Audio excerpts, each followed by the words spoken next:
A very good morning. Let's start the session for today. Warm welcome to board masters, Brother Joe Huang, Hualien Dharma team, brothers and sisters around the globe, to Saturday Hualien Dharma Talk. Today, I would like to share Master Cheng Yan's words of wisdom accepted by Sister Sing Ching on courtesy in conduct, sincerity in harmony. Treasure each moment with utmost sincerity and let not the years pass by in vain. Advance and withdraw with a proper decorum, maintaining harmony and order in every movement. The rows and columns align as one, revealing the dignity of noble conduct. With sincere hearts united in harmony, we recite the sutra verses together. Every gesture and every step reflects the beauty of truth, goodness, and virtue. With body and mind joined in prayer, we pray that all beings may live in peace and blessing. Within purity and order, therein lies true happiness. Now, let's send our sincere prayers into the 10 directions. May the Saha land be free from disaster and peace prevails in the world. Let's sing the prayer song with sincere piousness.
May all minds be purified. May there be peace in the community.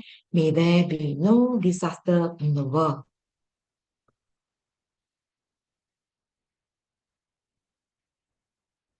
Together, we pray for universal love and blessing.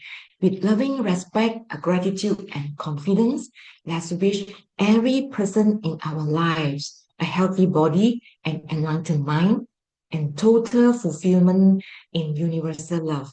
Now, let's expand this consciousness to include every person in the world, every being in the universe.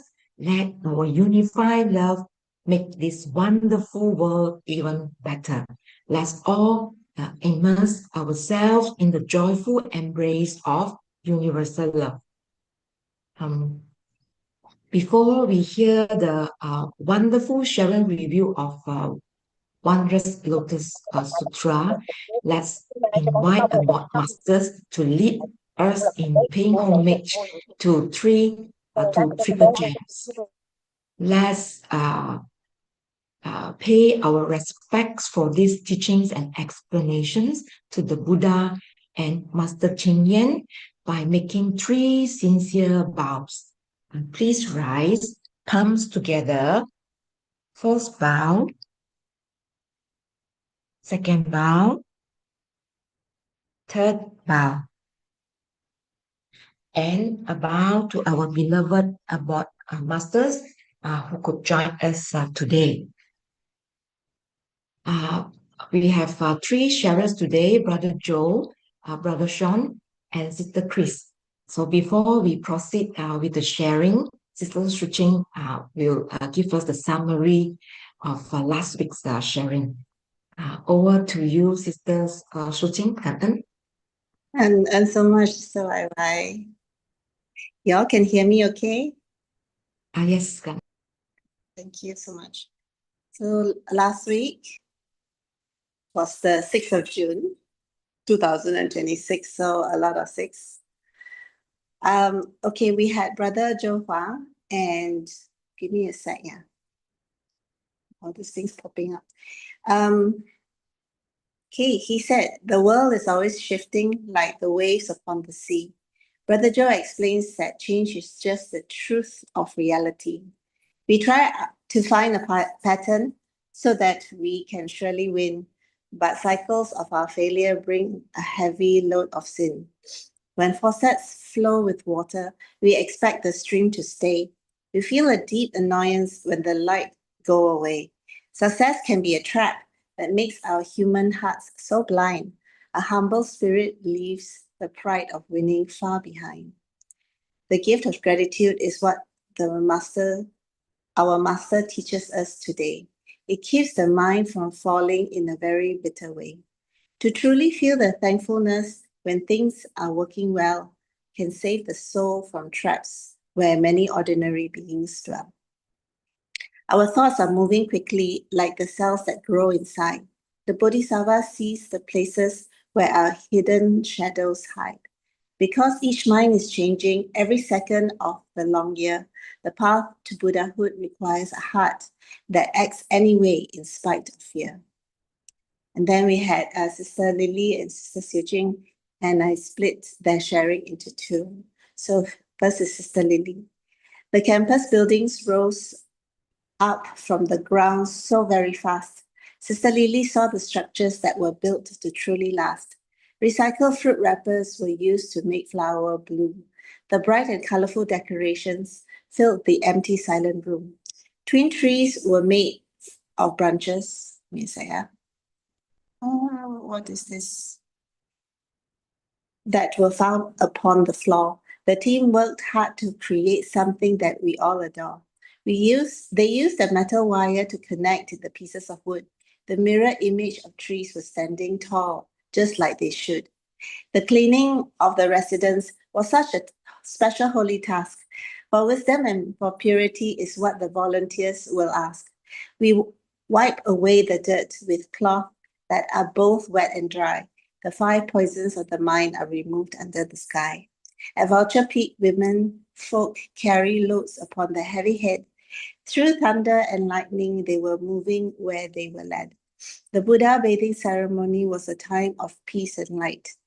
We keep a heart that is so broad and very shining bright. And Sister Xiujing said, Okay, this is what she shared. City volunteers are like the water in a very simple bowl. Sister Suji took the mission with a very loving soul. She managed 13 exhibits for the visitors to see today. The Dharma fragrant flowers that led the people on the middle way. A wishing tree was covered in the flowers of snowy white. The elephant was standing there to represent a quiet might. The word of harmony was built with many vines and wood. It showed that all countries are united for doing good. And lastly, the villagers gathered Buddha grass and weave it with their hands. They listened to the sutra as they walked across the dusty land. Old stone weights of animals were used to measure the heavy rice. The patience of the givers was a very holy and noble price. Usha Vat transformed her life by listening to Master Cheng Yan's word. Her heart was filled with kindness that the local people heard. Volunteers brought the Buddha to the homes of those who cannot walk. Through loving acts of service is the way that we should talk. Okay, and that's it. Kan'en, and thank you for listening. I'll hand over right now to Brother Robert to introduce our next speakers. Over to you, Brother Robert. Yeah, Kanan. Morning, brothers, sisters.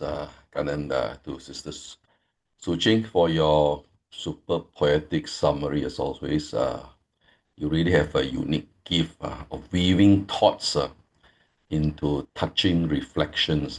I think that only capture memories, but also inspire and uplifting. And I love the presentation of your slide, with the very nice blended picture. And of course, Kanan to Sister YY for the beautiful and heartfelt opening. Okay, now we will start our session by, of course, inviting none other than our brother Joe Huang, who is the guiding captain of our Ziji English ship. We are deeply grateful for his steady leadership and unwavering dedication, always helping us deepening our understanding and of the Dharma. Brother Joe, the stage is warmly yours, Canon. Thank you, Brother Robert. Thank you, everybody. Good morning, and welcome to our Saturday morning Dharma sharing. It's been years. I think we are definitely on this ship that together and creating history, and also on this journey together. It's been my pleasure. I wouldn't say leading because I definitely do not lead. I think we are all following the guide under the guidance of Master, but Master did not come to sort of captain the ship, right? Master gave us the path. He guided us to be on this path, but it was the English group, the everyone that come together and gather, and even if somebody were to sort of gather everyone. It is still up to everybody who wish to be gathered. Otherwise, this wouldn't happen. And I really think that even though it is important on the task of the person that's leading the charge, but I think it's ultimately up to every individual that wish also, that wanted this. If we didn't want this, nobody can force us. And it was everybody that wanted this so that the leader could take this condition, wonderful condition, ripe condition, to create this force or the ship that we could all be on and serve the leaders that actually serve all the community to be on this platform. And I was only playing a very small role on this platform to be able to share and grow together. I think this is something that I believe is wonderful, and I think it's very worthwhile. And it's definitely it's an honor, truly an honor to be part of this wonderful platform. Okay, so we are, I think, 1 week, very short time away from Master's trip around Taiwan. So it's going to happen on the 18th. So it's going to happen next Thursday. less than a week away. So I think we're probably going to have, I'm not sure if we're going to switch our time yet. Probably not. But I'll have to talk to Sister Xiu Qing about this to make sure that what's going to happen to our upcoming schedule. But definitely, Master is really amped up for this trip, and I always believe that, even though physically she will be more tired, and this is knowingly so, because obviously there's going to be more physical toll on her, um, but getting outside of Hualien, and going to all the places in Taiwan gets a chance to, Master gets a chance to see and be seen by everybody. That is a completely different level of energy.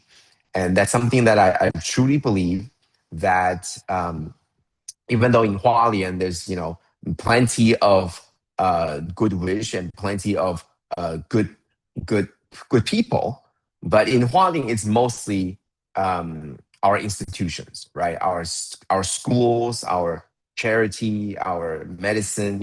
Everybody comes back here mostly for the institution reporting. And yes, there are volunteers coming back from all over the country, but the huge part is still the very heavy burden of the 4 missions. That they'll come back weekly, and then there will be other times that they come back and report. All these are good. Master are still happy, but this is very different from from talking and listening to the sharings of the volunteers. So you could imagine that for somebody who loves work, for somebody who loves to work, okay, somebody that loves to work, enjoy work. That's rightfully so.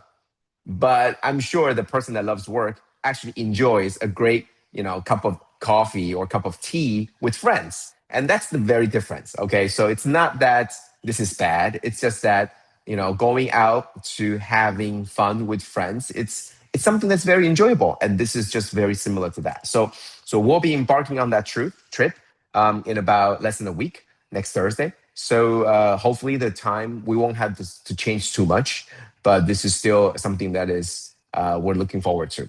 Okay. All right. So we're coming up to the Sutra of Infinite Meanings, and I really wanted to, as I mentioned a couple of weeks ago, I wanted to speed up. I wanted to get more of the content, more of the chapter 2. So I've changed up the format a little bit, and I wanted to just go through some of the key points so that we can really, key points from before, so we can get to the core message in the Sutra of Infinite Meanings.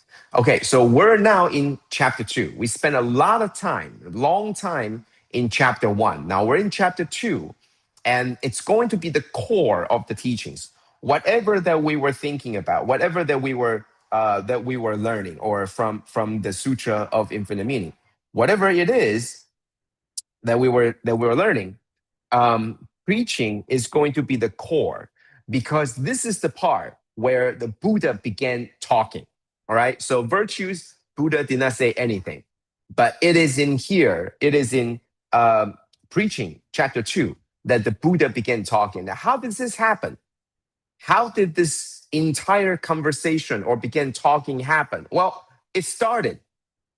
So in the book, it was actually broken down into different sections. And so I will use the sections in the book to explain, right? And to explain the actual different time stages. Section 1, it's titled, What Dharma Door Should They Practice? And this is the beginning of the expounding of the Dharma by the Buddha. Somebody had to ask the question. So this was indeed the one of the bodhisattva, one of the students asked the question. And once again, we talked about this before. It was actually 2 questions, but I argue, I believe that it's actually only 1. It was 2 questions asking similar questions, but it's actually looking like 1 question, where in fact it's actually asking about 2 different things. And I pointed out that these 2 questions have different effects. Question 1 talks about if a particular person wish to attain Buddhahood, what Dharma door should this person practice? 可是转到那个地方呢？ And the second question talks about which Dharma door will enable someone else to attain this Buddhahood. And to me, that means the question is really asking, the main subject changes. The subject of the first question is talking about myself. What should I do? The second question is talking about what should I help him? How should I help him? And so in essence, I think these two questions is talking about two perspectives. One, how do I do this? Two, how do I help others do this? And so I think from the perspective of the student asking the question, the person is probably thinking that the answer will be different. That's why you ask different questions, right? You are thinking that the answer might be different, right? How I become the Buddha and how I help others become Buddha obviously might be a different answer. Well, actually, to the Buddha, it's actually the same question. So the core of the teaching began by the student asking the question. So in the section number 2, Buddha began the answer. And so he said, number 1, this answer, the Dharma door, is called infinite meanings. And then he continued. What is this? Whoever that wants to practice and learn this infinite meanings should observe all things. That's the first thing that Buddha said. The name of the teaching is called infinite meanings. If you want to practice and learn this, you should observe. That's the first thing you do, observe. And we've been talking about this for a long time, right? Observe. Now, what do you observe? You're going to see that everything is forever impermanent. It's changing all the time. So how do you practice, right? Observe, carefully observe, mindfully observe externally, internally, and you will see that everything is always changing. That's just the point, right? So observe, right? That's what the Buddha says. The name of the Dharma door is called infinite meanings. Anybody that wants to practice and learn this should begin by observing. And then you will see that everything is always changing. Good. Continue. However, you observe, you will realize that sentient beings or ordinary beings are trapped. They're thinking that when they observe, that you will see that they're trapped in this thinking that they have it. They got everything is under control, right? So everything is changing all the time. But ordinary beings, afflicted sentient beings, think they've got it all figured out, right? They're in control. Even though everything is changing, but we can predict it. For example, we're talking about weather. We're talking about disaster. We're talking about all these things that we have come to be predicting because we recognize the pattern, because we realize we have built up the experience. We know something is coming because it's our experience. So we know, except when things don't go our way, we're stuck. We're stuck in this loop of failure. We're stuck in the loop of success. We're stuck in this attachment to the idea that we got it all figured out, that we could figure this out, and we're stuck. So we're stuck in this loop for eternity, for a very, very long time. And what did the Buddha say next? So for these people that wish to learn the infinite meanings, you observe, right? And then you observe that everything is changing. And you observe that these people are stuck. And then you will see that these people are stuck, and you know why they're stuck. Because they're trying to make the world as predictable, as permanent as they can. And that's why we're stuck.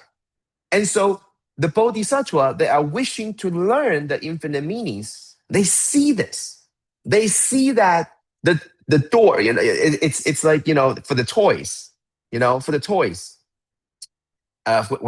a child is growing up, right? You have this toy, and they have different shapes. You have triangle, you have square, you have a circle, and then you're trying to put the shape into the right shape hole, the holes of the same shape. So then the block go in, right? So you could just see that. You are a parent, or you are somebody who is observing, and you see that the person playing this game is trying to stuff the, trying to get the circle into the square. And you just know that it doesn't work. You see it, and the person just stuck. And so Bodhisattva is like the observer. And this Bodhisattva sees this. And you realize the truth is that you're trying to stuff something that is a different shape to go through the hole that it doesn't go through. So all of a sudden, because you know the answer, because you see the other person do not know and stuck, all of a sudden, there is a sense of sympathy, of pity, of something that comes from within, compassion that makes the Bodhisattva wanted to save them, wanted to relieve their suffering. And I think this is the key. I think this is the turning point, right? So you observe. You're observing as a scientist.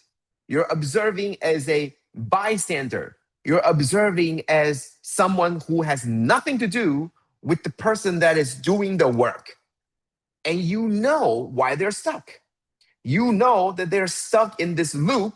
You know they're stuck in this failure. You know that they're trying to figure out. You can imagine, right? Seeing this person trying their hardest to stick this block into the hole that it doesn't fit. And they're working so hard, and they're crying. They're thinking, why doesn't this work? All I'm trying to do is to get this in there, but it doesn't work. Why? Why does the world make this way? Why? And they're crying, they're lamenting, they're just having such a bad time. And you're standing right there observing. And there's a sense of pity. There's a sense of sympathy. There's a sense of compassion that you're talking to yourself and you're thinking, I want to help him. I want to help. I want to help them get through their problem. This is the turning point in this teaching called the infinite meanings. You want to help them. You want to, there is a sympathy, a sense of loving kindness, compassion that rises within you. And I think this is something that was very different from the teachings from before. Before, the teaching always talks about how we can get rid of affliction. It talks about all the different terminologies of all the different vices, all the different afflictions that we have within us. And then there are different ways to get rid of that. But for all the time of getting rid of the afflictions, it's not really talking about sympathy, love, great loving kindness, or compassion. It's really talking about you see a problem, you resolve it. You see a problem, you resolve it. But this is different. It's all of a sudden talking about something that's within. There is no reason.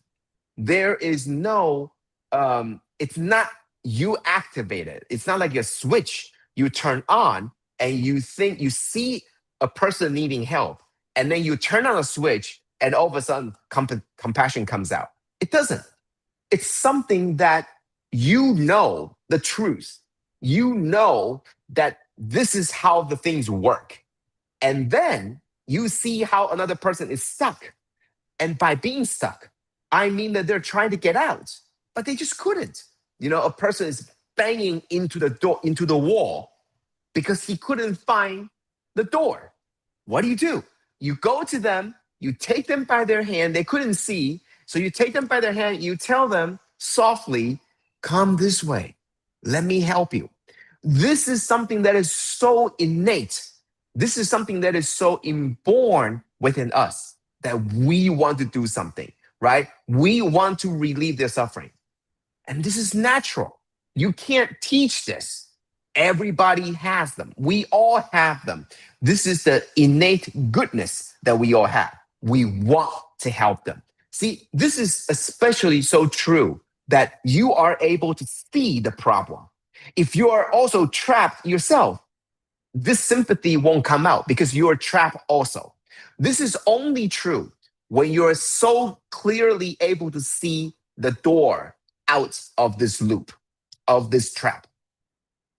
But because you're able to see this and you're able to see someone else trapped and they're just stuck because you can't.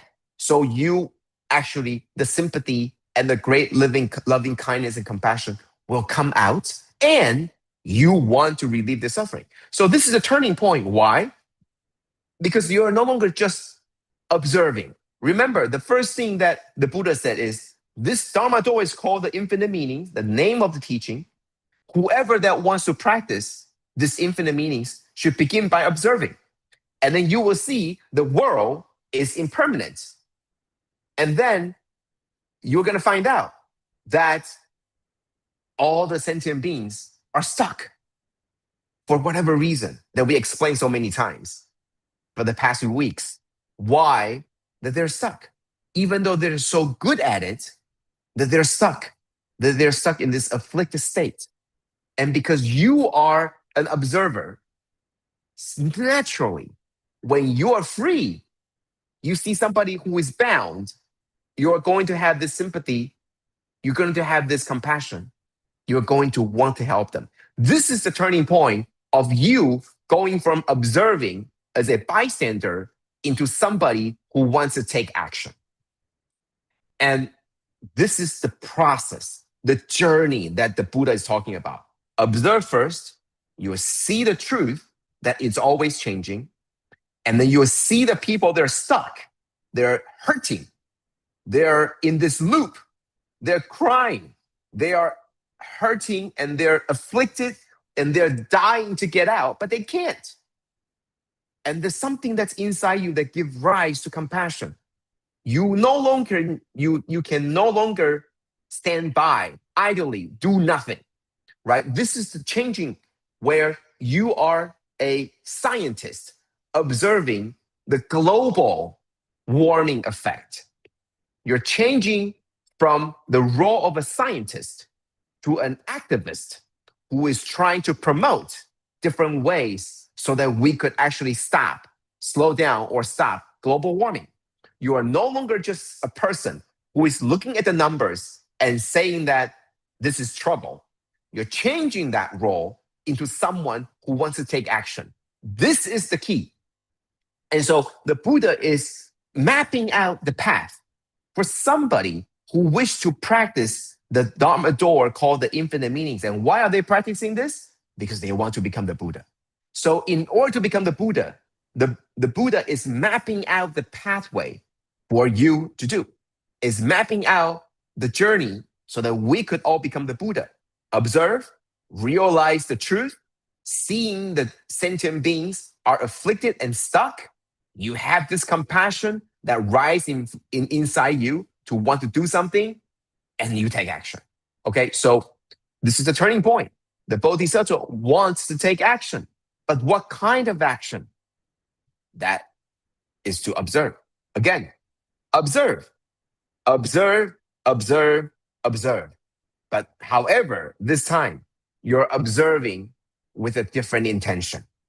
Your intention is to help them. You are no longer just observing as a scientist. You're observing as a stakeholder.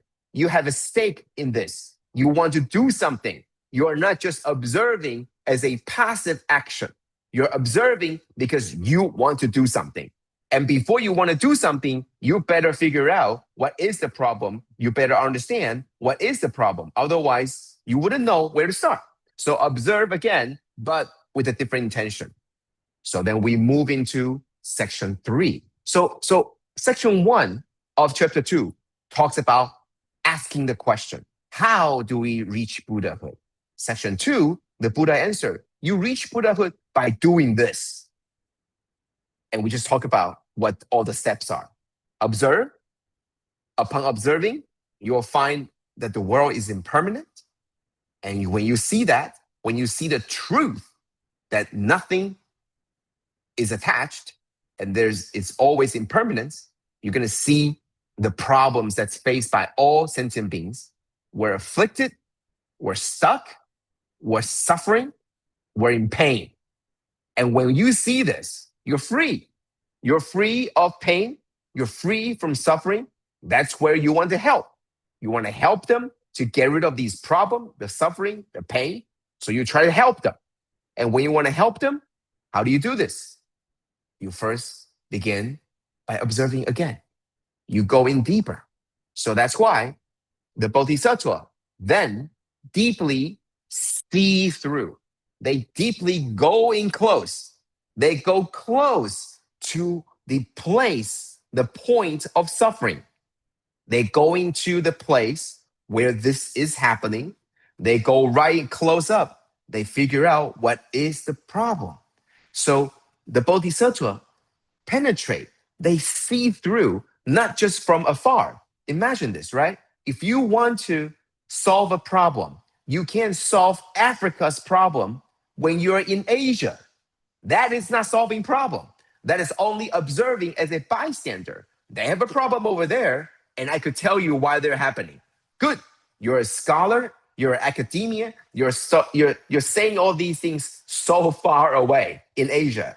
So that's why in section 3, what did the Buddha say? Well, not only do you have to observe from afar, you got to get up close. You got to go and deeply dive into this place. You go to Africa, you see their problem, you will know that everything, there are 4 states. Things are coming up, things are staying, things are changing, things are ending. Everything is like this. You see the truth, not just as the world is impermanent. You see the arising of things. You see the changing of things. You see the ending of things, right? And they see all these things. There could be good coming out of this. There could be bad coming out of this. This is all the way that works, right? So everything is changing all the time. And ordinary beings are stuck, and they see this. They see the suffering, and there is a flowing, rising sense of compassion, sympathy, and the feeling of wanting to help. And then, to better help, they close in. You observe even more closely. That's what the teaching is talking about, right? One step at a time. Section 2 talks about observe, knowing the truth, seeing the suffering, wanting to help them. Section 3 talks about if you want to help them, you got to get in closer. You have to observe closer. You can't stand far away, going from a different continent and helping the other continent. It doesn't work that way. You have to go in and close up. You have to feel them, understand them, get in close to them. That's what happens, right? So what do? You get close, you examine and understand everything up close. You will see that everybody, that this impermanence changes all the time, right? Problems are always shifting, always changing. You have to adapt. What you see from afar is going to be very different from what you see right up close. You're closer to the problem now. You're seeing things are always changing. You're understanding why things don't work the way that you think it should work because you were so far away. Now you're close up, right? So having engaged in such contemplation and such penetration, that bodhisattva then penetrate the capacities, natures, desires of each sentient beings, of each individual, right? It's not just talking about problem solving.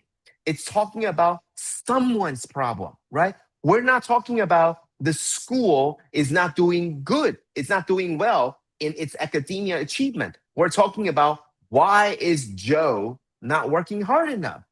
What is happening? Does he have learning disability? Or is it because something,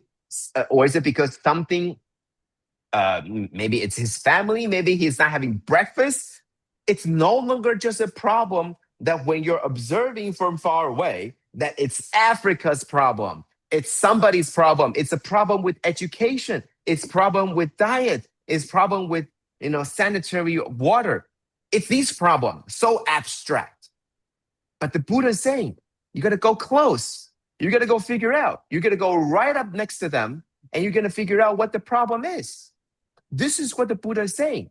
You have to go in close, and then you have to see it in the perspectives of the sentient beings, of the people that's having the problem. It's not about the whole class. Half of the class is failing.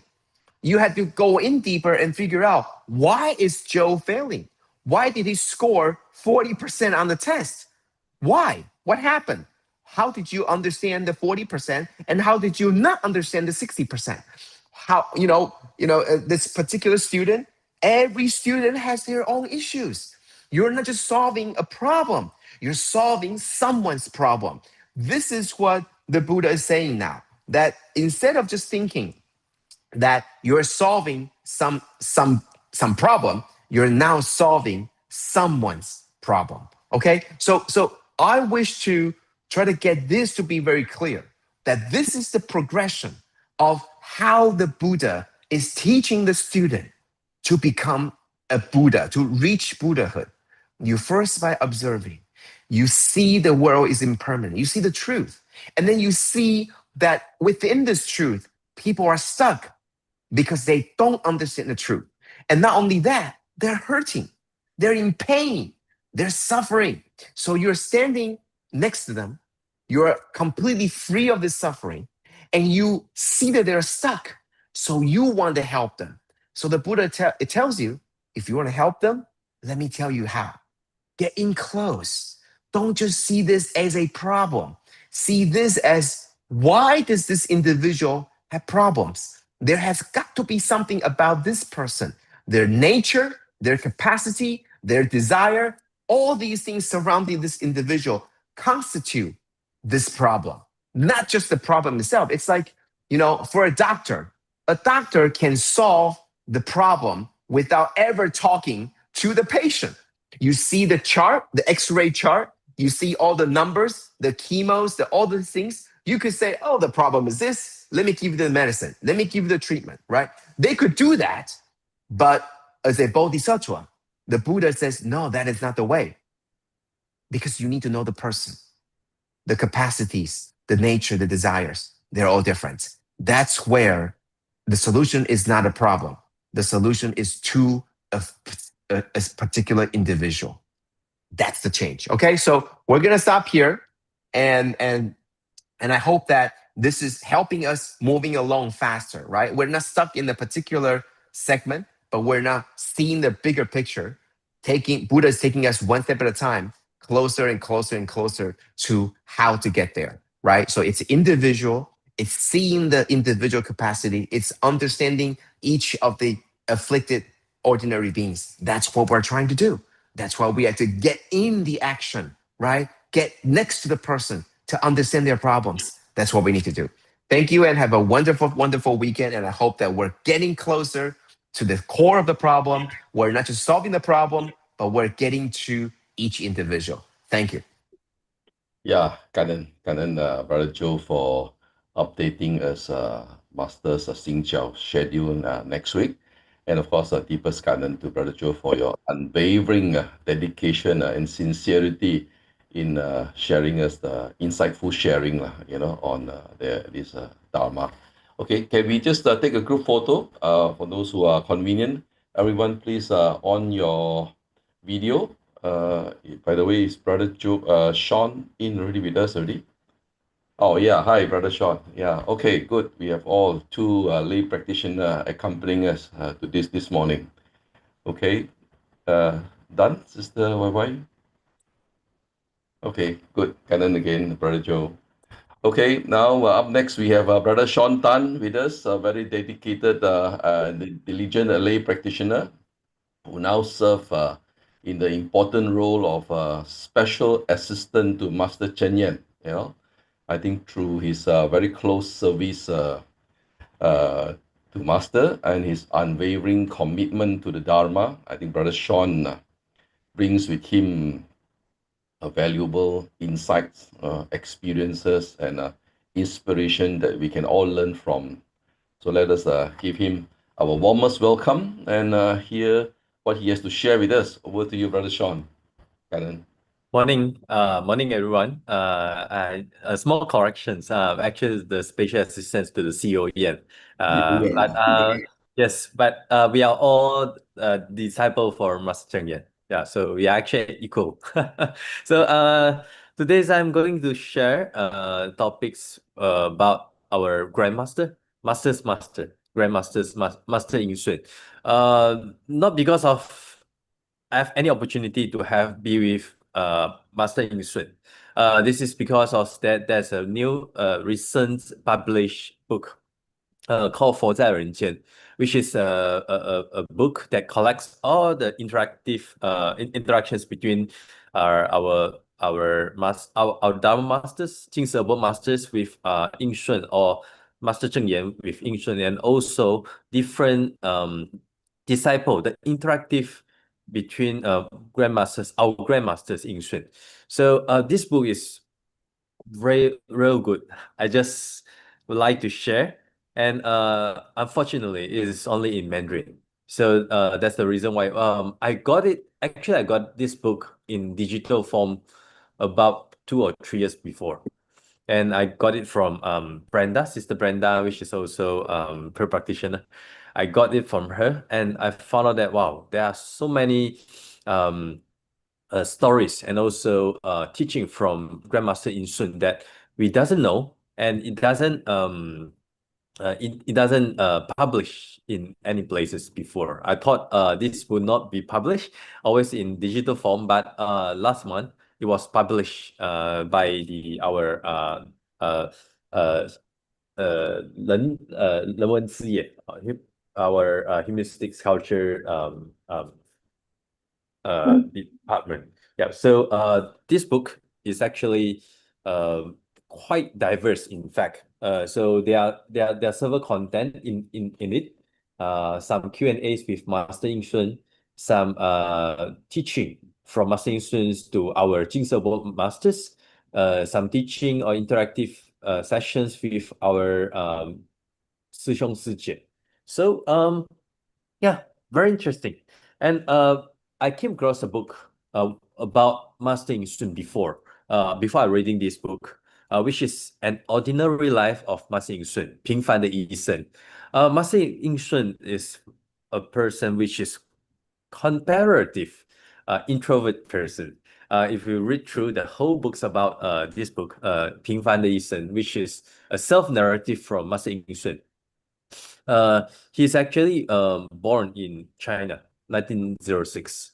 So during that era, the whole society is quite challenging.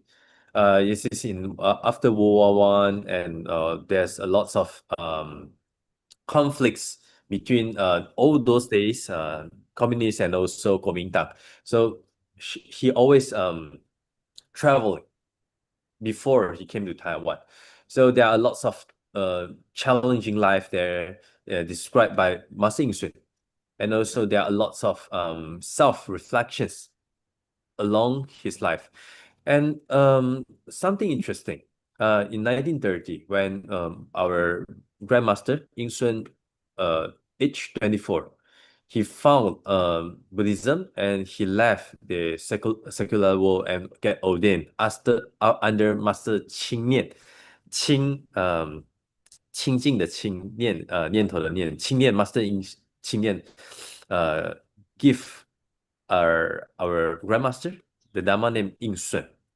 So this is how our grandmasters get ordained and become a monk and started his practitioner's life. And coincidentally, our masters, our direct masters, Master Zheng Yan, she got her father passed away something about 24 age, and then she started to find the meaning of life. And then he started to go to the Buddha's temple, and actually the time where they started to discover and also they seek for the truth of life is about the same age, 20 something, 20 plus. And then what makes our grandmasters Ying Shun is so non-ordinary. It is totally different with what wrote in the book. The title of the books about our Grandmaster Ying Shun, the title is Ordinary Life, but it is so non-ordinary for Master Ying Shun because he could be some of the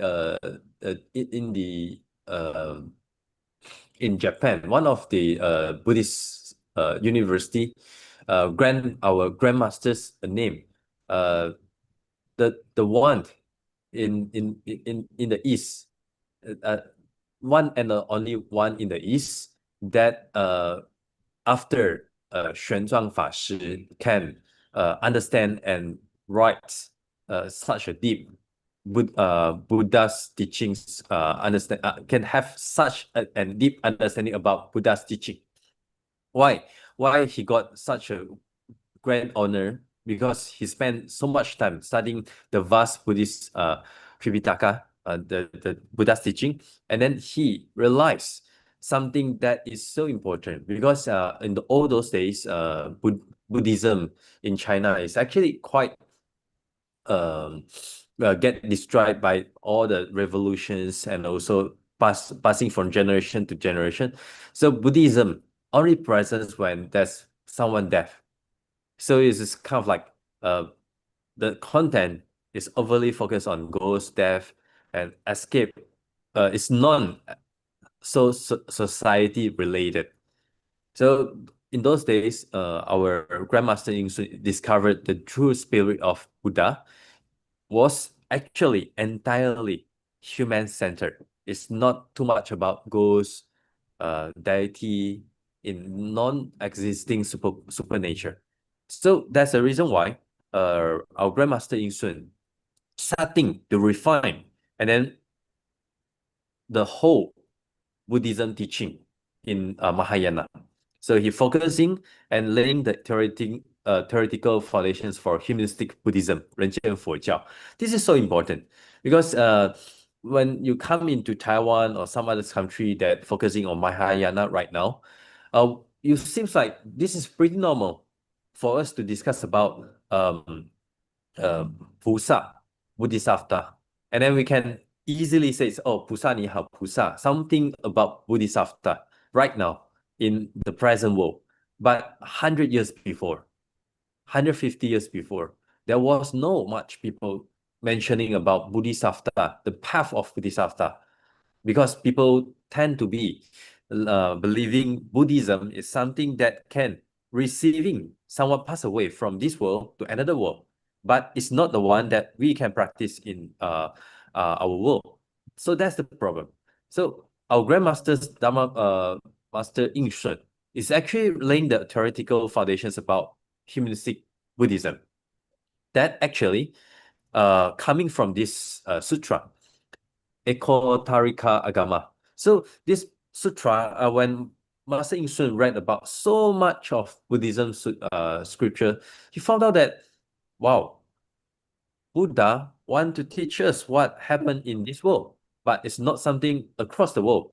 And Buddha itself, all the Buddhas and the world honored one arise in the human world, in the human realm.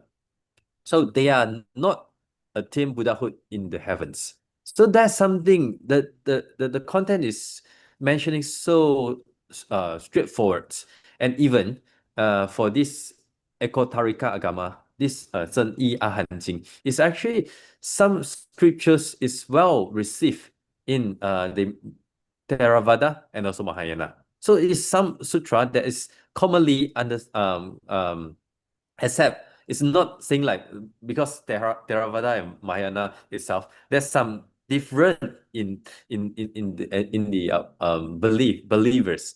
People will think that, oh yeah, Mahayana sutra is not Buddha's teaching, but for this Ekotarika Agama, it's actually well received by Theravada and also Mahayana. So in this sutra itself, it written that all the Buddhas does not attain Buddhahood in the heavens. It is in the human world. So that laid a very good foundations for the humanistic Buddhism.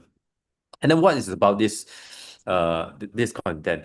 So Master Shun mentions that the Buddha is in the human realm. It's not in the heaven. So because the whole entire life for Buddha's birth, enlightenment, teaching, and reaching the Mahaparinirvana is actually in the human world. It doesn't in heaven realm. or transcendence planets. So a lot of the Buddhist scriptures, sutras that we reading right now, it might seems like extraordinary. It seems like it is not in the world sometimes, because during the transfer of Buddha's teaching to writing, it takes about 400 years. So during that 400 years, it doesn't record it down. It is actually passing through chanting, through sharings, or true stories. So there's a reason why some of the content, it looks like it is not existing in this world, and including when the sutra some describing how Buddhas get birth. It is actually through the armpit of Buddha's mother. But after I read some of the teachings, I mean, from different places, I found out that, oh, okay, this is so scientific. Describe why Buddhas get birth through the armpit, because it is not that way. It is because of the what in India, there's a lot of different what it says 阶级. So there's a for the Brahman. So Brahman, so there's a the belief in the old days, they believe that the whole human that divided into different levels. The first level will be Brahman, second will be Satili. Satili will be the kings, and then all those royals family, Satili. And then the third will be Fei Tuo. And then Fei Tuo will be the one that businessman, which is the belly parts of the human, and then the legs and the toes will be the untouchable. So it's actually divided into different sections. And then in all days, the Hinduism, they believe that everyone is actually coming from the whole origin, the Yuanren, the origin of the gods or something. And then Brahman is actually represent the hits, right? And then Buddha, Sakyamuni, is actually coming from the Satili, which is the royal family, which belongs to the below the necks and to the body. So armpits is actually belongs to the satellites level. So that's the reason why they want to describe the birth of Buddha. So it says it's actually Buddha get birth from the satellites, the royal family members. So which means it get birth from the armpits. This is actually kind of like describing where Buddha is actually coming from, the satellite royal family. So this is something that quite it could be some it can be described in that way, because in those days, old days, 2,500 years before, there wasn't any written sutra. It's all conveyed through a verbal teaching. So that's the reason why sometimes in the teaching itself, it might mix with something is more mythic, more non-ordinary, that makes people memorize easier. That's the reason why the sutra itself, it might leading the people working into more non human realms conditions. So there's a reason why Master In Sun started to revolutionize the Buddhist thoughts, steering away from the superstitious, fortune-seeking, spiritual escape towards the engaged, human-centered wisdom. So even our Master Cheng Yuan, she also told us that, oh, so don't believe in the superstitious part of the sutra. For example, like masters always keep teaching us that, okay, Buddha is actually get birth from a mom, and then why a mom passed away? Because of the poor conditions in India in those days. So this is so, I mean, logic. This is down to earth. This is human-centered. So this is not superstitious. So if Buddhas get birth from so Buddhas might not be a human. So that would be something that in between the passing of Buddha's teaching, there might be some misinformations. So that lead us to understand into different way, because that content might be right in 2,500 years before in the description way, but it's not in the real way. But when it is written down, passing 2,500 years, things might get understand differently. So that's the reason why Master In Shun started to revolutionize the Buddhist teaching thoughts, and then does not retreat from the world. That is the important facts that always tell us that we have to be actively understanding the truth from the Buddha, but not just merely based on each of the words. So so Master In Shun started to study more and more Buddha's teaching, and then he keep explaining the truth from the Buddhas. So the Buddhism itself, we have to practice. So it came to what our Master Cheng Yen, applications, practicing the Buddha's teaching. So the Dharma itself is most alive when practiced among people. So the moment of hardship, serving, loving kindness is actually where you can find the Buddha's teaching. So that is how our Grandmaster In Shun started to changing the context. And then we can see how that from 1990s, 1900, we can see the Buddhism from that very superstitious, death-related Buddhism into humanistic related Buddhism. So there's a short videos about the teachings from the Master In Shun, how it changed the Buddhism, the perspective about the Buddhism. Let me show you the video. Okay, can you see it? Good. 增一阿含经提到，诸佛皆出自人间，终不在天上成佛。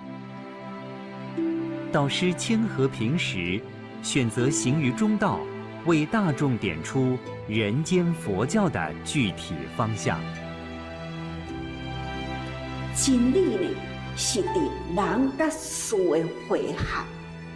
那真正的人甲事汇合对准啦，有准迄个叫做真理，一步一步行起来都有对准。所以呢，再辛苦，我也不觉得是苦，是有辛酸苦辣。每一次的辛酸苦辣的感觉，过来以后感觉都就是说，这不就是福吗？假如没有福，能做到这样吗？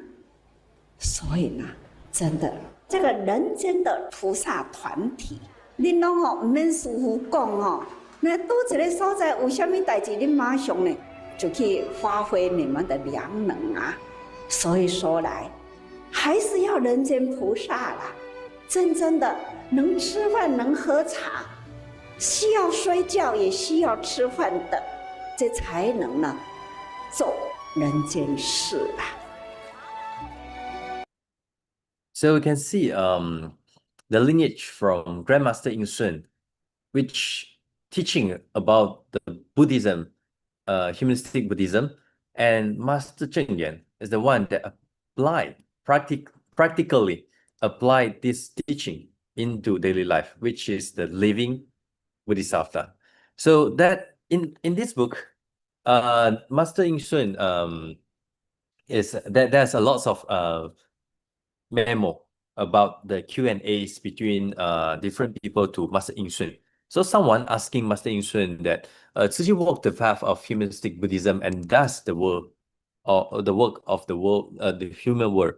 And so for Si Gong, which is Grandmaster In Shun, do you think what our Sifu, which is Master Cheng Yen, says is the same as what you advocate? So in the book, Master In Shun's answer, what your Sifu teach is all about humanistic Buddhism. Originally, it does not deify or demonize things. So it does down to earth, and then solid spiritual cultivations in human world, benefiting all living beings and generating the bodhicitta and attaining Buddhahood in the human world in the future. So this is the very interesting part. When I read it out, I'm so surprised that our Grandmaster In Shun says, therefore, your Sifu is practicing humanistic Buddhism, and your Sifu will attain Buddhahood in the human world in the future. So this is very interesting part where Grandmaster In Shun believed that, and he even not just believe and telling the disciple, which is our Jing's Abode Master, saying that Master Zheng Yan will attain Buddhahood in this world, in human world, in the future. So this is very interesting. And there are lots of interesting Q&As in between. I just take part of them. And then there was some there's also different people, or like masters, or like different visitors comments about Master In Shun. And then this is the part that I came across in the internet, which is from the Dharma drum lineage, Sheng Yan, Master Sheng Yan. So this is the part without subtitles. Sorry, I'll explain to you very quickly in the next 所以 slide. 导师可以这么讲，它是一个什么？一个酵母。如果没有这个酵母，馒头发不起来。那我们呢是馒头，比如说我也好，慈济功德会的正言上人也好，还有呢佛光山的星云法师也好啊，也都在推动这个人间佛教的，都是在落实到实际的生活。 In year 2003, the founder for the Dharma drum lineage, Master Sheng Yan, came to Jing's Abode to visit Master, and then that's the time where, if I'm not remember wrongly, that's the time when Master Sheng Yan wants to build his monastic in Taipei or something, and then he's come to Hualien to visit Master Zheng Yan, and then to congregate all their teachings, and also all the hard works for Buddhism and also Bodhisattva path. So that's the interactive part. And then in one of the interview, and then Master Sheng Yan mentions that our Grandmaster In Shun is like a yeast, like a leaven. So from the humanistic Buddhism teaching from Grandmaster In Shun, passed down, it's just like a yeast. It's actually helping the bun to get rice. So Master In Shun is kind of like yeast. Without the yeast, all the bun wouldn't get rice. And then he took example like Dharma drum lineage, Siji lineage, and also Fo Guangshan, Master Xing Yun. Is actually applying, practicing, and also promoting humanistic Buddhism. So that actually changed how Taiwan and also right now China are also using the same methodology, promoting humanistic Buddhism. So Master In Shun is so important. He's kind of like a yeast that help the bun to get rice. So when Master In Shun relocated to Taiwan in 1952, so it's actually helping to form humanistic Buddhism in Taiwan. And then our Rama masters become his disciple at 1963. And there are 6 words that I think all of us knows, right? So 为佛教为众生, that passed to Master Zheng Yan for Buddhism, for all living beings. And then actually Master Zheng Yan and also Master In Shun, I heard quite several times me myself from Master Zheng Yan saying that the relations, I mean the affinity in Yuan, in the causes from Master Zheng Yan with our Dharma master, Grandmasters In Shun is so deep that when they meet each other, 6 words helps them bind together. but the yuan, the affinity is so far away. Master Cheng Yen can't actually understand so much about Grandmaster's Yin Shun teaching. I mean verbally, because there's slang. In China, there's different places, right? So the slang from Master Yin Shun is so different. And even me myself, when I listen back to the recording, if I was there, I can't understand well too, because the slang is so different. But that 6 words that help masters practicing the whole life till now. Master Cheng Yen is still practicing the 6 words. And then 2005, Grandmaster Yin Shun passed away. In Mandarin, in Chinese, we believe that there's 101 years old. So because of adding 1 years old after you get 100 years old, and also from the Chinese way of calculating, so this is 100 years old plus 1, so 101. So it's actually quite long age actually. So that 6 word for the Buddhism, for all living beings, 为佛教为众生, that brings to all of us. And Master Cheng Yen is always sometimes asking us that 6 words I apply for the whole life. So are you going to pass on the 6 words for me? And this is what in this book there are lots of feedbacks from Grandmaster Yin Shun to our Master Cheng Yen too. So this is the recording part, but this is not recording inside the book. But I think this is so interesting. So we can watch this one, and I will conclude pretty soon. So.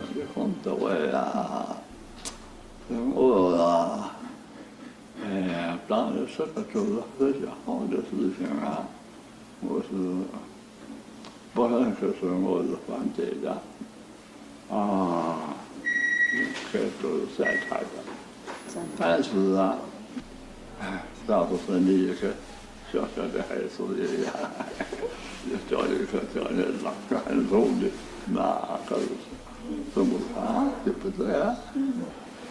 他是个。 理想要是很大的话，就是要成就啊，就不太容易的。哦，像是说，很多悲伤中，不能跟人家停下来的话呢。 So this is a very interesting part where Grandmaster Yin Shun told Master Cheng Yen, someone asking Grandmaster Yin Shun, they say the questions will be like this. I heard about that you was once disapproved Master Cheng Yen to carry out a Tzu Chi mission. I mean the charity missions, medical missions, and some other missions. Is that true? So Grandmaster Yin Shun says yes, not saying like I disapprove, but kind of like I feel pity for Master, which but this is something that I praise for.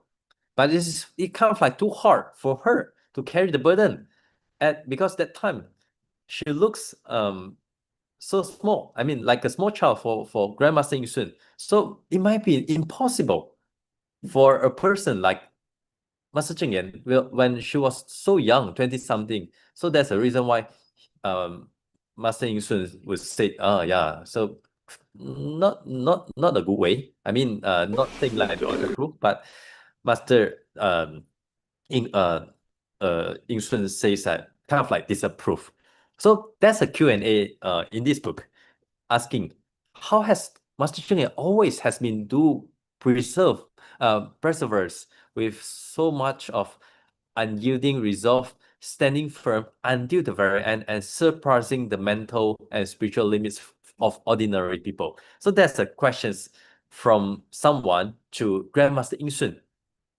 So kind of like asking for comments on Master Cheng Yen. And then the answer from Grandmaster Yin Shun is so good. I mean, so inspiring. So Grandmaster Yin Shun answers that this is actually the results of continuously spiritual cultivations. It's not by dislike, but accumulated bit by bit over countless lifetime. So it is not something that happened overnight and can be achieved in a single day. It's not something can be achieved in a single day. So anyone who studies Buddhism and aspire to attain Buddhahood must practice and live by the same principle. Then you can be the same. So you have to be accumulated bit by bit over colorless of lifetime. So that's something from Grandmaster Ying Shun. So you can see in this book is so much of the interactions between different people with Grandmaster Ying Shun, and you can see how theory meets practice. So Master Ying Shun, Grandmaster Ying Shun is actually writing the blueprints for the humanistic Buddhism, and Master Cheng Yen living the reality and applying what Master Ying Shun to us. And then I think this you have came across this quite far away, quite a lot. So I will not think about so much about the content. And this is the 8 words for pure practitioners. When we get certified, we will chant this. That's quite long. And then this is the first one, 印证法言, 一字经师. This 印证法言 is so beautifully written. It's actually, I think, coming from Master Cheng Yen. So what makes this 8 words so beautiful? 印证. 印证 itself in Mandarin, it kind of like a justification, verifications. 法源 means it's the Buddha's Dharma. So it looks like we are actually the one that verified the Buddha's teaching starting from the origin. And then we are the one that century of the Jingshi teaching. So 印证 itself is kind of like verifications in Mandarin. It's also coming the words from 应顺 and 正言. 印证, 应顺, 正言. So it's actually coming all the teachings that right now, every day that we practice sharing, is actually we have to be mindful that all the teachings, we have a lineage. The lineage coming from Buddha, coming from Grandmaster Ying Shun, and then it comes to Master Cheng Yen. So from the mind of Ying Shun, teaching from the Ying Shun, and then proven, and also practicing by Master Cheng Yen's vow. And then when it passed to us, and then we have to continue the lineage. And then we have to returning to the inner sanctuary of the Jingshi, still thoughts. So that's so important. So I will end my sharing here. And then for those who can understand Mandarin, congratulations, because this book is so good. I love this so much, and you can read it directly. And for those can't understand Mandarin, yes, there's a lot of ChatGPT right now. So maybe you can read it using your handphone, using Live Gemini or something. But there's so much that we can learn directly from Master Ying Shun. And then the teaching that when you read it, you will be found surprisingly that how Master Cheng Yen translated or like practicing it without our knowing that is so deep in the Buddhism, we applied it into our daily life. So we can be more. I mean, like we have the confident, all the teachings, all the practicing from Master Cheng Yen is actually so pure from the Buddha's teaching, because Master Ying Shun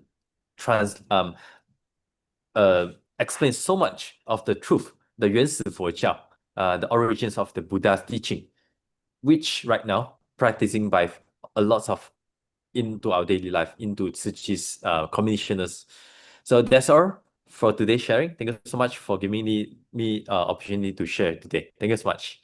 Yeah, deepest guidance, Brother Sean, for your wonderful heartfelt sharing. I think we definitely need to give you another session because this book is so thick.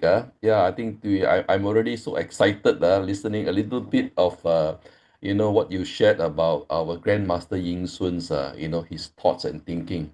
And maybe just a little reflection on the video just now that you showed. I think it's just like a father worrying for the son. I don't want to carry such a heavy responsibility. You are so fragile, so small, tiny body, and yet you want to do something so great. So I think worrying, a father worrying for the daughter. Yeah, wonderful sharing, Brother Shantan. We definitely need to Sister Siu Ching, we need to book Brother Shun again for another session. Okay, Kaden so much. Okay. Okay, it's now my pleasure to introduce our next speaker, Sister Chris, who will be sharing his experience, reflection on her journey as a international youth leadership program, which she has gained along the way. So let us listen with an open heart, her inspiring story. Please join me and warmly welcoming Sister Chris. Sister Chris, over to you, Kanan. Kanan, Brother Robert, and good morning to our Brother Sean and brothers and sisters. This is my first time with the Saturday Hualien, and I'm glad I'm here today because of IYLP and because of Brother Sean actually. So it was quite an affinity. So Brother Sean was here back about 2 years ago, I think 3 years ago, and that's where my IYLP journey also started. So introduce a bit about myself. I joined the 26 years ago. It's a long way. I got married to my Susiong 27 years ago. 1 year after that, we decided to do charitable work. And that has become a major part of our life ever since then. Like a lot of volunteers, we went through up and down, lots of tears, lots of joy, and lots of bliss also. Since COVID, COVID seems like a major setback, but to me, it is actually quite a springboard to look into our work in city and transform ourselves. And during those COVID, I do a lot of research also. So I'm very thankful that even though it seems to be a setback, but it's a springboard for a transformation. So let me try to share my slides. Because a lot of people because the first time I got a call from Taiwan, it was like, could you, Brother Sean was here in rifle range in Penang, and then they have this program, and they wish you to join, and then and so on and so on. I was like, I'm not really sure what's going on, but I say yes to Brother Ji Lang, who called me, and that's where my journey started. So that's me quite far back at Jin Si Tang. And so the first question I had was, what is IYLP? So it's actually in order to understand IYLP, we have to understand basically it's under the arm of Tzu Chi International Youth Association TIA, which was also established around the COVID time, 2020. And it's basically a dynamic platform dedicated to empowering youth by fostering leadership, innovations, and collaborations. So TIA actually encouraged the youth to actively engage in societal and global challenges, contributing positively to their communities and beyond. So IYLP started in 2022, and it started, I think, mainly internally, and then with a small cohorts, and then it has evolved now to 2026. So I will be sharing a lot on my journey from 2024 onwards, when I started to become a mentor. So the IYLP program, what is it? It's actually a knowledge and skill building. So in 2026, we're talking about 10-month program for ages 20 to 35, combining structured online and also local presence. So this year I offer 12 courses, blending both global and community-based sharing. It's not 10 months per se every day, but it's once a month. So here we can see that we are now in June, so we are actually into the 4th class or the 3rd skill training. And then we have online and also local interaction. So every year, IYLP also is evolving, but their structure is almost the same, the pillar. So after the knowledge and skill building, we also have very important part that differentiate our program from other leadership program is the action and practice. And these are the hand-on services and the Tzu Chi mission practices that are woven throughout the program, grounding the participants in the Bodhisattva spirit of compassionate giving and actions. So let's say 2024, when I was involved, there were many projects, and then these are some of the very interesting projects. We have actually 2 projects now, one from Philippines, one from Indonesia. We have the School of Imagination from Singapore, and then 2025, the most outstanding one was the one from Philippines, because from this program we learn a lot. In Philippines, the government actually do not take care of your waste, so you have to get rid of all your kitchen waste. So the school has a lot of kitchen waste, and they have to think of how to compose their kitchen waste. So we have the invisible water in UK, and through this, how the students or the audience can understand more about SDG on the water. So we also have safe water for Nepal, because last year we have the water SDG. I think it was SDG 6, clean water and sanitation. So we also have another pillar, which is also conference engagement. So the participants will have a chance to engage in various conferences, including those by Tzu Chi and also the United Nations. So the core, this is a TIA conference in Singapore last year that I missed. Seems like quite fun. So it was a 2-day conference. And then the most important part of the pillar, where not important as in to me, but to the program itself, is also very important, which is the mentor and mentee. So the first question came to me was, I was frequently 对付 at the Gongxiu. So is it any different from this IYLP 对付? Yeah, it's basically more or less the same, but I still have a lot of questions because the program were mostly surrounding SDGs, and I knew about SDG during the COVID. I studied a fair bit about it, but to be very fluent and at my fingertip to interact with the IYLP candidates was something very challenging. So because of this, we were able to dive deeper into the various SDG, and then using the previous skill of mentorship we had. So it wasn't too difficult, but also challenging still. So let's look at a simple SDG for 2026. So we have quality education, we have SDG 10, reduce inequality, 12, responsible consumption, and then SDG 15, life on land, SDG 17, partnership for goals. And then how does it relate to Tzu Chi? Actually, it's so relatable. After this, I was like, wow, Master Cheng Yen is so wonderful to lay this out for us, and it's now in the United Nations as the 17 goals. So SDG 4, quality education, we talk about wisdom through education, awakening inner wisdom and inspiring goodness in the learner, especially the children and also adult, learning through life. And then reducing inequality. In Tzu Chi, we always say equality through compassion, treating all beings with equality and boundless compassion. Then we also have the responsible consumption.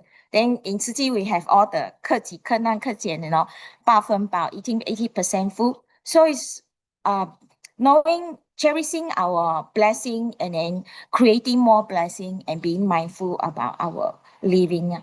So we have life on land. In Tzu Chi, we have 爱护大地, care for Mother Earth, and we have so many recycling points and stations and education centers. And then we have, of course, the partnership for goals. In Tzu Chi, we always say 共善. So collective goodness through partnerships. So it's nothing new. It's all jive together with our master's teaching. It's just that we put it in another language, more international language, and it's more relatable to a person who's new to Tzu Chi, to another organization, to another faith body. So coming back, we will see that the master teaching is wisdom through education, equality through compassion, gratitude and mindful living, care for Mother Earth, and collective goodness.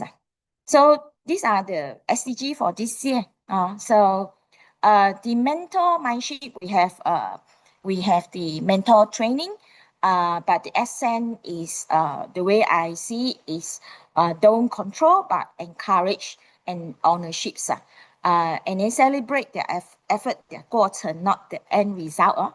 So in this case, we have the AMP presentation end of this year. And then be present with them and also having a long-term connection with them. For example, Katie was with us. Then later last year, she went to KL. Zachariah is an international student in Alosta.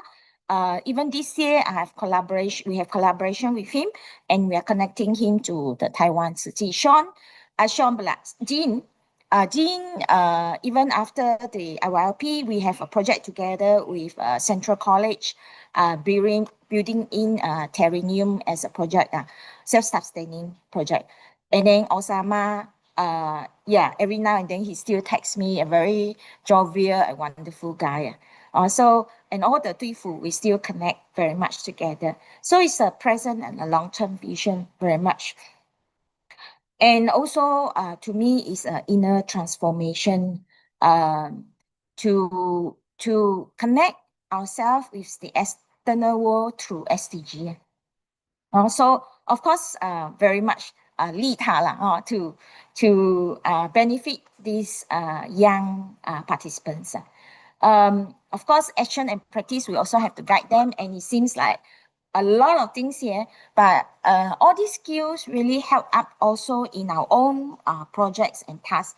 A lot of time we do things just for the sake of doing the task, and we forgot to ask about the inner, we should actually be looking at who are we transforming ourselves, who are we trying to transform, and ground ourselves in our tasks.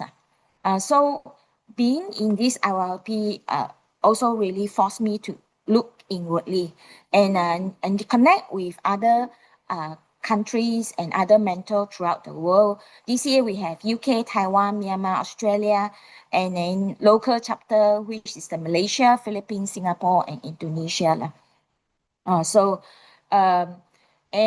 Basically through this process, it is the 学到觉了, the learning, the understanding, and the awakening. So understanding from me, the mentorship from knowledge, just the knowledge of the SDG, the history, and then to really understanding and then mapping it to the Tzu Chi missions and our footprints. Now I can like confidently at the Environmental Protection Center in Lembah Kuda, Penang, we have about averagely more than one tour a week, whether it's from the school, university, kindergartens, factories, and offices. And now I could confidently say that most of the time when I ask even USM students, do you know about SDG? They say they have a brief idea, but they don't know what's SDG 1, SDG 2, and SDG 3, and so on. So I say, let me give you a 15 minutes rundown, and that's because I have learned from these 3 years through the IYLP program, and I'm so confident to give them a 15 minutes rundown. And the students are so happy that they finally can understand what is these 17 goals. So because the participants are not only merely Buddhists, this year we have Esther, who is a Catholic. We have Lukman from KL, he's a Muslim. So we have, like last year, we have Zachariah, Osama, they are also Muslim. So we get to connect because of IYLP, because of SDG, through our shared goodness and compassion. Just now, like Brother Shun was saying, and Brother Joe was sharing, it's a universal compassion. It's like the person who just want to automatically do something that is good. And then we are there to assist along the path. So it's a lot of collaboration with many faith groups and also many other NGOs.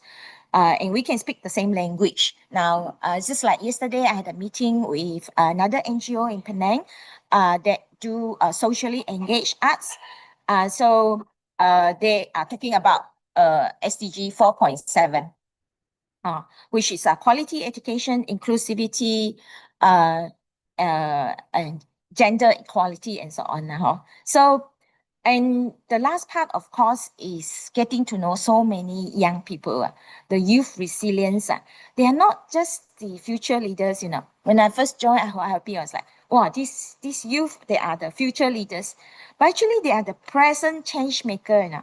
They can change in their school, they can change in their community. These are not only the future leaders, they are really action into actions already. So a good leadership through compassion is a simple and sincere mind that unlocks empathy, has a community impact, and walk the Bodhisattva path. In Tzu Chi, we say walk the Bodhisattva path. So a lot of time, the cycle of growth is also the acting, the doing, reflecting, learning, and finally awakening from 学到觉了. So since I have a little bit of time, so I will do my own personal, very short sharing recently. We had May 30th, we have the 竹筒岁月, the bamboo bank appreciation. And this one volunteer I get to know 26 years ago. The first task was to send her back. When first day I stepped into Tzu Chi, it was end of the function. It was also my task to send her back. And at that time, she was undergoing chemotherapy for her third stage of nose cancer. So ever since then, we walk this path together.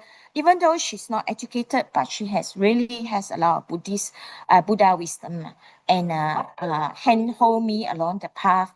And this round, she lost her hearing.